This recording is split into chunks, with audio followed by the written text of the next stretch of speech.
Welcome to Narca Tales. Don't forget to subscribe. They say high school is a testing ground, a place where identities are forged, fragile loyalties are betrayed, and the rules you thought unbreakable can shatter in an instant. For 17-year-old Daniel Moreno, every day was an act of courage. Born profoundly deaf into a hearing family, he navigated a world of whispered conversations and sudden silences, his lifeline a pair of clear cochlear implants that let him bridge soundless gaps. At home, sign language flowed like poetry. At school, he spoke aloud, determined to belong. Until the day the substitute teacher snatched them from his head. It was a drizzly Thursday morning when Daniel slipped on his favorite beanie, an olive-green knit cap that fit snugly over the little bump of his implant transmitter, keeping stray hair from tickling his neck. Beneath the fluorescent buzz of the chemistry lab's lights, he busied himself with balancing equations and checking his spreadsheet notes. His uncle's small manufacturing business had opened him to work part-time in their bookkeeping division, a rare reprieve from the usual high school churn. Daniel was used to the curious glances. After all, any device plugged behind your ear in a silent classroom looked suspicious. He'd heard the whispers, "Look at him, listening to music again," or "I bet he's got AirPods under there." Teachers had always known better, though. Miss Carter, his regular instructor, would lift his beanie, smile, and say, "Keep going, Daniel." But yesterday's sub, Mrs. Karen Holloway, didn't know. And when she discovered what she thought were illicit audio gadgets, her reaction would rewrite Daniel's assumptions about safety, authority, and trust. He first felt it in the gentle tug of her navy cardigan sleeve.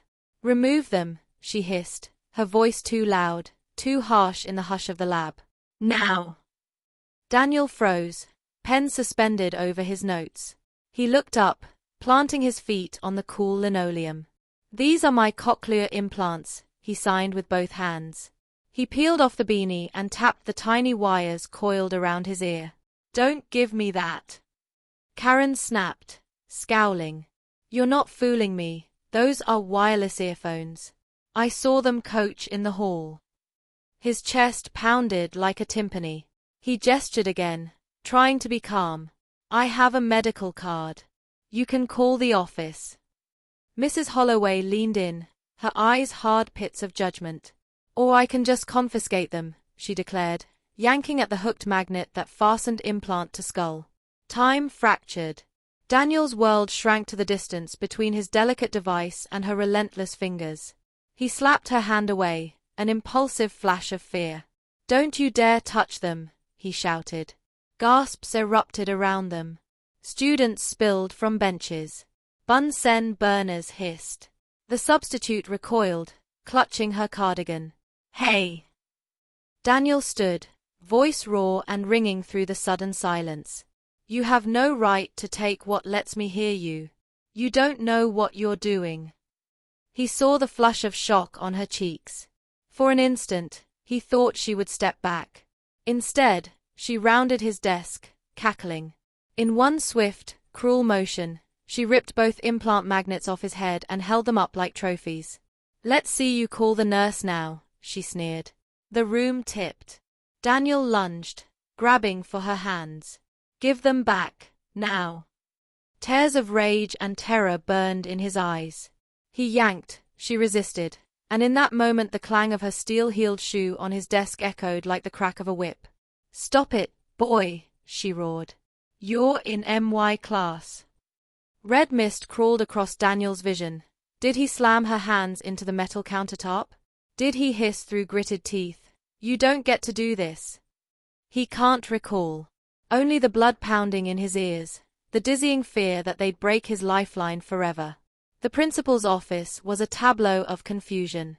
Daniel, trembling, cradled the spare implant magnets in his palm. Mrs. Holloway glared from behind her desk, clutching a blue disciplinary report. "Explain yourself," Principal Vargas intoned, leaning forward behind the polished oak. In fractured spoken words, Daniel told them everything, the yank, the slap, the theft. He pleaded, unsteady, "She took what lets me hear. She tried to steal them." His words landed amid the murmurs of teachers who remembered him as the polite, hard-working kid who once taught them to fingerspell "thank you." But protocol overrode empathy. Karen insisted Daniel had assaulted her. He had used excessive force. The principal's expression softened, but only for a moment. "I'm sorry this happened," he said quietly, "but you punched a teacher." By that afternoon, Daniel sat at home, his implant bobbing uselessly under his beanie. The school's dean had confirmed his 3-day suspension for assaulting staff. No one spoke of the confiscation or the attempted theft of his medical device.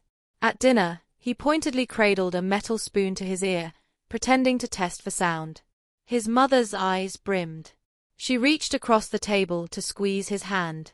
"We'll fix this." But Daniel felt more alone than ever. That night, he scoured his phone for evidence. The lab had cameras. Surely they'd captured Mrs. Holloway's malicious act. With fumbling fingers, he emailed the clips to his parents, to the district superintendent, to any sympathetic ear. Next morning, Principal Vargas called the Moreno household.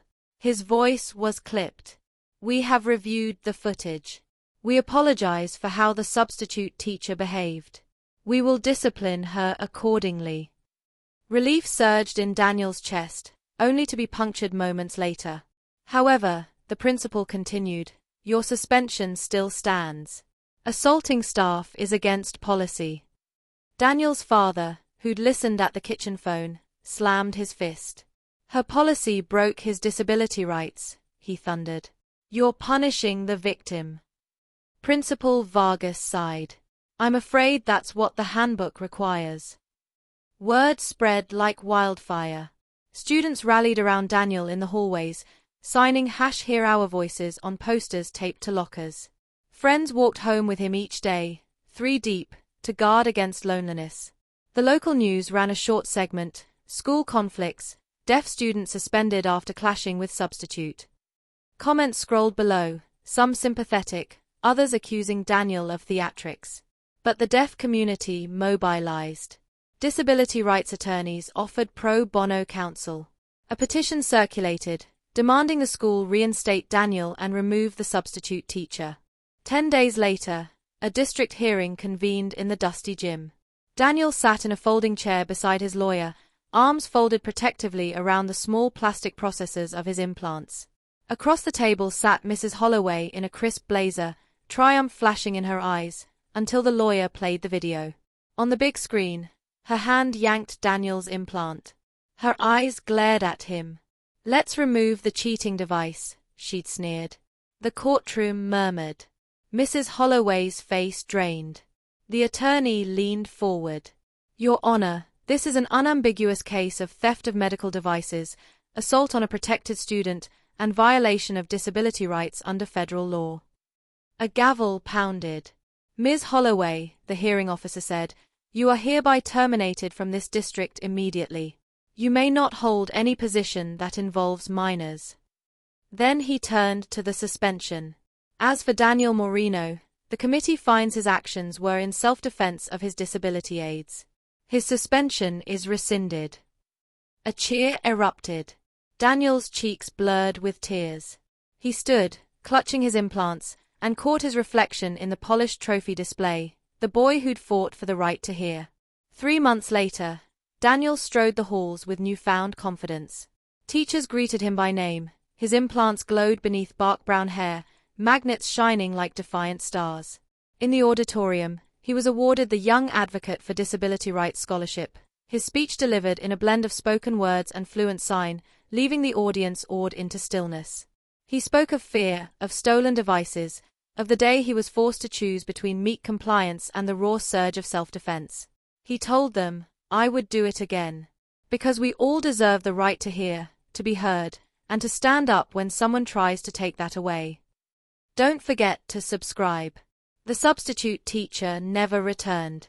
Her license, already under review, was revoked by the State Education Board.